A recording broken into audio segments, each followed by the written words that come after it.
اقبال سے پوچھا، اقبال تو بتا بابا جی کے بارے میں کیا کہتا ہے؟ تو اقبال کہتا ہے حلقہ درویشاں وہ مرد خدا کیسا۔ اقبال کہتا ہے حلقہ درویشاں وہ مرد خدا کیسا، 104 بخار ہو، فیض آباد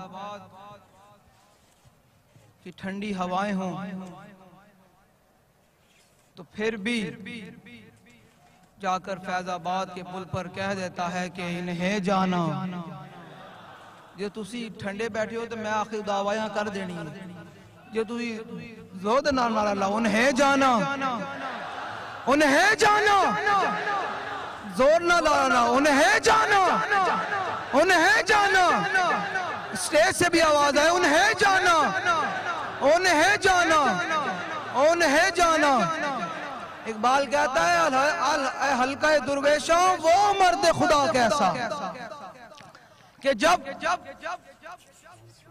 بڑے بڑے لوگ جن کو اپنے مریدوں پر ناز ہے کہ میرے اتنے لاکھ مرید ہیں، کن کو اپنے مدرسوں پر ناز ہے، کن کو کیا، کسی کو کیا ناز ہے، کسی کو اپنے پیسے پر ناز ہے، جب وہ سب لوگ اسلام پر مشکل وقت آیا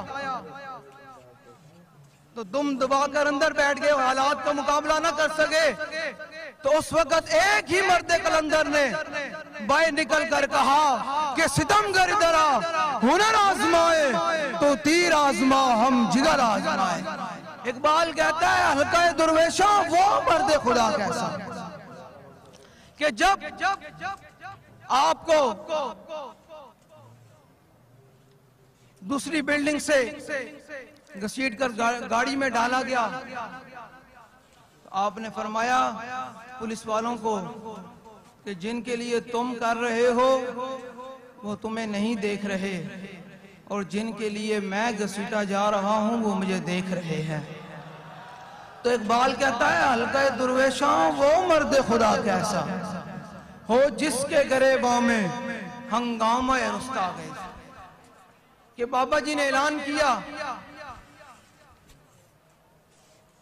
کہ تم نے اگر آسیہ ملونہ کو رہا کیا تو ہم میدان عمل میں ہوں گے۔ اقبال کہتا ہے حلقہ درویشوں وہ مرد خدا کیسا، کہ کوئی بھی لوگ نہیں تھے۔ آج بھی اس تصویر کو دیکھا جائے تو بابا جی اکیلے تنہا اسمبلی ہال کے سامنے بیٹھے ہوئے تھے۔ اقبال کہتا ہے حلقہ درویشوں وہ مرد خدا کیسا، اے حلقہ درویشوں وہ مرد خدا کیسا ہو جس کے گریباں میں ہنگامہ رستا خیز، جو فکر کی گرمی سے، جو ذکر کی گرمی سے شمع کی طرح روشن، کہ جب کہا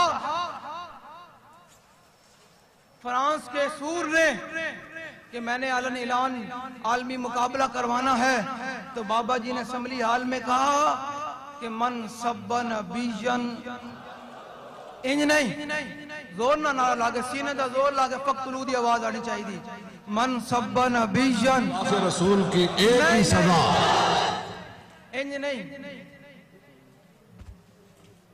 جنہ نے بابا جی دے تو عشق رسول دا جام پیتا، بابا جی فرمائے دیں بیک بیک کے محبت نہیں ہوندی، محبت ہوندی ہے انہیں واہ، دائیں بائیں نہیں، دائیں بائیں بیک کے نہیں، کون بیٹھا کون نہیں، بھاوے کوئی سٹیج تے بیٹھا یا بھاوے مجمع بیٹھا، جو تک حضور نال انہیں واہ محبت نہیں ہوئے گی تاں تک اس بارگاہ دے وچ مقبولیت نہیں ہوئے گی۔ یہ پکی گال ہے، کیونکہ اے سبق حضرت سیدنا صدیق اکبر نے سانو دیتا۔ میں اس تو گال کراں، کئی لوگ ہوتے ہیں جو ہاتھ نہیں اٹھاتے، ان کی اپنے ہیں، وہ سسٹم ہے۔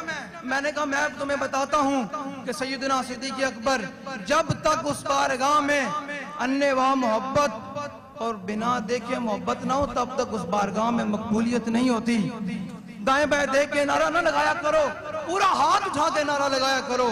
حضرت سیدنا صدیق اکبر رضی اللہ تعالیٰ عنہ اس امت کے سب سے بڑے صوفی بھی ہیں، جن کے بارے میں داتا صاحب نے لکھا، اور آپ افضل الخلق بعد الرسل بھی ہیں، یعنی افضلیت، یعنی تمام جو آدم علیہ السلام سے لے کر قیامت تک لوگ پیدا ہوں گے ان میں سب سے افضل ہیں اور رسول کے بعد بھی سب سے افضل ہیں۔ ان سے پوچھتے ہیں کہ جب حضور کی عزت کی بات آئے تو آپ نے کیا دیکھا ہے، آپ نے کیا کیا؟ آپ فرماتے ہیں جب معاہدہ ہو رہا تھا، عروہ بن مسعود بعد میں پھر صحابی بن گئے، حضور کے غلام بن گئے، انہوں نے صرف اتنا جملہ بولا۔ اس جملے کا میں آپ کو صرف اتنا بتانا چاہتا ہوں کہ حضور سے محبت انواعی ہو سکتی ہے، دائیں بائیں نہیں۔ بابا جی فرمائیں تھے نہیں اپنے تو لبادے کٹو ویکھ ویکھ کے جی میں تسی دین دا کام کر رہے ہیں، دین تک تے نہیں آنا، دین دا کام ہونا ہے انواع۔ حضرت سیدنا صدیق اکبر رضی اللہ تعالیٰ عنہ کو صرف عروہ بن مسعود نے اتنا کہا کہ یفروا ویدعوا، یا رسول اللہ جن کے کہنے پر آپ ہم سے جنگ چھیڑ رہے ہیں یہ آپ کو چھوڑ جائیں گے، بھاگ جائیں گے۔ تو پھر صدیق اکبر نے کہا یہ اب بات ہماری نہیں، اب بات تو رسول اللہ کی آ گئی۔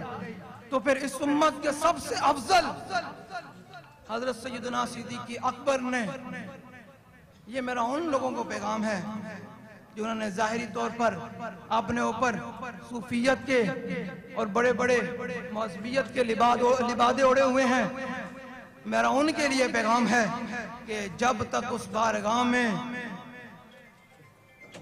بنا دیکھے بات نہ ہو تو پھر وہاں بات مقبول بھی نہیں ہوتی۔ حضرت سیدنا صدیق اکبر رضی اللہ تعالیٰ عنہ قیامت تک کے لیے اپنے پیروکاروں کو بتا دیا کہ جب حضور کی عزت پہ بات آ جائے تو پھر ایسے کر کے کرنی ہے، ایسے کر کے بات کرنی ہے۔ آپ نے فرمایا تاریخی جملہ، آپ نے فرمایا امسس بدر اللہ نحنو نفر و ندعو، فرمایا تم بات کرتے ہو کہ ہم رسول اللہ صلی اللہ تعالیٰ علیہ وسلم کو چھوڑ جائیں گے، فرمایا جاؤ اور لات و منات کے پیشاب چاٹو، نہ ہم رسول اللہ کو چھوڑنے والے ہیں نہ چھوڑ کر بھاگنے والے ہیں۔ یہ بات ہے بنا دیکھے بات کی۔ یہ تو ہو گئے امت کے پہلے خلیفہ جنہوں نے بنا دیکھے حضور کے سامنے بات کی، اور یہ حدیث تقریری بنتی ہے کہ جس پر میرے آقا و مولا کے سامنے بات ہو میرے آقا خاموش رہیں تو یہ حدیث تقریری بنتی ہے۔ حضور نے مور لگا دی، فرمایا قیامت تک جس نے میرا قرب حاصل کرنا ہے میری عزت پر ایسے کر کے بات کرے۔ اب تو یہ بات ہو گئی امت کے پہلے خلیفہ، اب آج امت کے چوتھے خلیفہ حضرت سیدنا مولا کائنات مولا مشکل کشا کرم اللہ تعالی وجہ الکریم، آپ نے کیا فرمایا؟ حضور نے خط لینے کے لیے بھیجا، فرمایا جاؤ بھائی روضہ خاک پہ وہ زنانی خط لے کے جا رہی ہے اسے خط لے کر آؤں۔ یہ ہے مولا کائنات۔ میں پہلے آپ کو مولا کائنات کو بتا دوں مولا کائنات ہے کون۔ آپ فرماتے ہیں کہ پورے قرآن کا جو علم ہے وہ بسم اللہ میں بند ہے، اور بسم اللہ کا علم پھر با میں بند ہے، فرمایا اس پورے با کا جو ہے وہ علم اس نقطے میں بند ہے، تو فرمایا انا نقطۃ البا، فرمایا علی اس با کا نقطہ ہے۔ اب مولا کائنات سے پوچھتے ہیں کہ آپ نے حضور کی عزت پر کیسے بات کی؟